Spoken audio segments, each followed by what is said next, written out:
প্রথমেই অভিনন্দন জানাই বাংলাদেশকে, প্রথমেই অভিনন্দন জানাই রিশাদ হোসেনকে, প্রথমেই অভিনন্দন জানাই মেহেদী হাসান মিরাজকে, প্রথমে অভিনন্দন জানাই নাসুম আহমেদকে, প্রথমেই অভিনন্দন জানাই সকলকেই অভিনন্দন জানাতে হবে সাইফ হাসান এবং সৌম্য সরকার।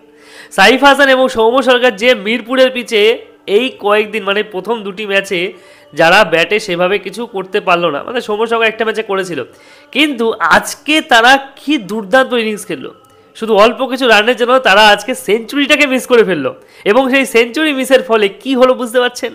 সেঞ্চুরি মিসের ফলে পরবর্তীকালে যখন শান্ত এবং তহিদ তারা ব্যাটিং করলো, তারা একটু ডাউন করে ফেললো, মানে রানটা কমিয়ে ফেললো।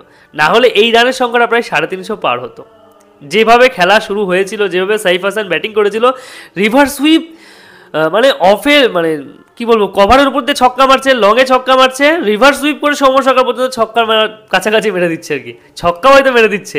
কি অবস্থা ভাবুন, আছে সৌম্য সরকার কি ব্যাটিং করেছে, সেই vintage batting, classical batting, classical Liton দাসের মধ্যে। সাইফ হাসান রিভার্স সুইপ করছে থেকে শুরু করে প্রত্যেকটি শট ভাই সত্যি দেখার মতো ছিল। এবং সত্যি তারা যদি ভালো পিচে খেলে, এর থেকেও ভালো পিচে যদি খেলতে পারে, ভারতীয় পিচ বা অস্ট্রেলিয়ার পিচ, এবং শুধুমাত্র মিরপুরের পিচে কামাল করে দেখালে হবে না, বিদেশের পিচেও কামাল করে দেখাতে হবে। অস্ট্রেলিয়ান বাউন্সে দেখাতে হবে, অস্ট্রেলিয়ান বাউন্সে দেখাতে হবে, পাকিস্তানে দেখাতে হবে, নিউজিল্যান্ডে দেখাতে হবে, সাউথ আফ্রিকাতে, তাহলেই না খেলা মজবে, খেলা জমবে। ইংল্যান্ডের সাথে দেখাতে হবে, তাদের ঘরের মাঠে গিয়ে খেলে দেখাতে হবে যে হ্যাঁ আমরা পারি। কিন্তু যাই হোক, তবে আজকে সাইফ হাসান এবং সৌম্য সরকার যে খেলাটা দেখিয়েছে, তাতে বাংলাদেশের দ্বিতীয় সর্বোচ্চ পার্টনারশিপ রানের রেকর্ড তারা করে ফেলেছে। এবং বোলিংয়ের দিকে যদি আসি ভাই, প্রথমে নাসুম আহমেদ তিনটি টপ অর্ডারে উইকেট তুলে নিল, তারপর তানভীর ইসলাম দুটি টপ অর্ডার উইকেট তুলে, মানে middle top order lower order, তারপর লোয়ার অর্ডারে এবং লোয়ার মিডিল অর্ডারের দিকে আমাদের রিশাদ হোসেন সে কিন্তু কামাল করে দিল ভাই। যে ঘূর্ণি দিল, সেই বলের ঘূর্ণিতে ভালো ভালো ব্যাটসম্যানরা কুপকাত হয়ে যাচ্ছে। যাই হোক, শাই হোপ থেকে শুরু করে ক্রিচ কার্তি থেকে শুরু করে প্রত্যেকেই নিজেরা গুটিয়ে ঘরে চলে গেল। তবে সোহান নুরুল হাসান সোহান একটা ভালো কথা বলেছে ক্রিচ কার্তিকে, বলছে ভাই তুমি টিমের জন্য না খেলে নিজের জন্য কেন খেলছো, টিমের জন্য একটু খেলো। তারপরেই ব্যাটা যেই মারতে গেছে সঙ্গে সঙ্গে ক্যাচ আউট। যাই হোক, এগুলো নুরুল হাসানের বুদ্ধি, এবং বুদ্ধির জন্য সে উইকেটটা হয়তো পেয়েছে। যে দুর্দান্ত ভাই বোলিং হয়েছে বাংলাদেশ মিরপুরের পিচে, যে ভালো বোলিং করেছে সেটা নয়, ভালো ব্যাটিংও করেছে। আজকে সেই ব্যাটিংটা করে দেখিয়েছে, এবং এই ম্যাচে 150 রানই কিন্তু অনেক, কেননা আগের দিন ওয়েস্ট ইন্ডিজটা অনেক রান করেছিল যেখানে সুপার ওভার হয়েছিল, কিন্তু আজকে তারা সেই পর্যন্ত পৌঁছাতে পারলো না, কারণ আগের দিন শাই হোপ টিকেছিল, আজকে শাই হোপ আর টিকতে পারেনি। আজকে রিশাদ হোসেন, তানভীর ইসলামের বলেও ভালো মোটামুটি হচ্ছিল, কিন্তু মেহেদী আজকে উইকেট পেয়েছে, দুটি উইকেট, এবং শেষ উইকেটটাও সে পেয়েছে। যাই হোক, এবং আকিলি হোসেন একমাত্র যে কিনা বোলার ওয়েস্ট ইন্ডিজের সবচেয়ে বেশি রান করেছে, তাও কিনা 27। এবং সৌম্য সরকার সেঞ্চুরিটা করতেই পারতো, 91 রানের ইনিংসটা খেলেছে, দুর্দান্ত ইনিংস এবং দেখার মতো ভাই। রিভার্স সুইপ থেকে শুরু করে, তারপরে আপনার কাট শট থেকে শুরু করে লেগ ফুল সবগুলি, মানে লংয়ের শটগুলি, প্রত্যেকটি শট কিন্তু দেখার মতো শট ছিল সাইফ হাসানেরও। কিন্তু শান্ত আজকে তো কিছু শটের জন্য সে হাফ সেঞ্চুরিটা মিস করে গেল, কিন্তু শান্ত হয়তো ভালো খেলতে পারত আরও কয়েকটা বল খেললে।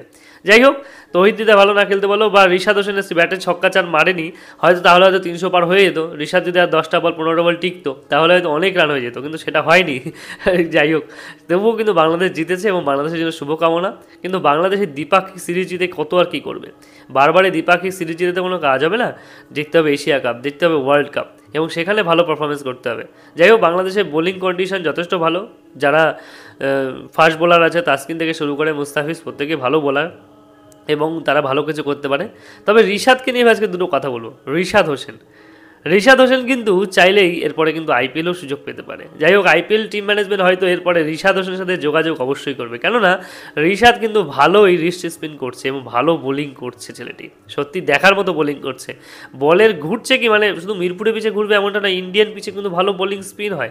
তাই অবশ্যই রিশাদকে কিন্তু পরবর্তী আইপিএলে আমরা হয়তো দেখতে পারি। আপনাদের কি মতামত অবশ্যই কিন্তু কমেন্টে জানাবেন আপনাদের মতামত। যাই হোক, আজকে খুব ভালো লেগেছে, বাংলাদেশ জিতে তো বাংলাদেশের দর্শকরা অনেক খুশি হয়, এবং এখানে হয়তো লিটন থাকলে আরও হয়তো ভালো ম্যাচ জমে উঠতো। যাই হোক, তবু ভালো খেলেছে বাংলাদেশের টিম আজকে। আগের দিনে যে ভুলগুলো করেছিল সেই ভুলটা আজকে শুধরে নিয়েছে, এবং আজকে হয়তো মেহেদী হাসান মিরাজ সবার কাছে ভালোবাসা পাবে, এবং রিশাদ হোসেন থেকে শুরু করে প্রত্যেকে। এবং নাসুমের কথা ভাই না তুললে নয়, নাসুম কিন্তু টপ অর্ডারে যে উইকেটগুলো তুলে নিয়েছে, তাতে পরবর্তীতে যারা বল করেছে তানভীর থেকে শুরু করে আসছে 4 জন মাত্র স্পিনার বল করেছে, মুস্তাফিজ তো বলেই আসেনি। ওই যে 4 জন বোলিং করেছে তাদের বল করতে খুব সুবিধা হয়েছে, তানভীর থেকে শুরু করে প্রত্যেকে উইকেট নিয়েছে এবং প্রত্যেকেই ভালো খেলেছে। যাই হোক, ওয়েস্ট ইন্ডিজের জন্য T20 ক্রিকেট আছে সামনে, এবং লিটন দাস সেখানে ফিরছে, দেখা যাক টি-20 সিরিজে বাংলাদেশ দল কী করে, সেটাও শুধুমাত্র দেখার অপেক্ষা। ভালো থাকবেন, ধন্যবাদ।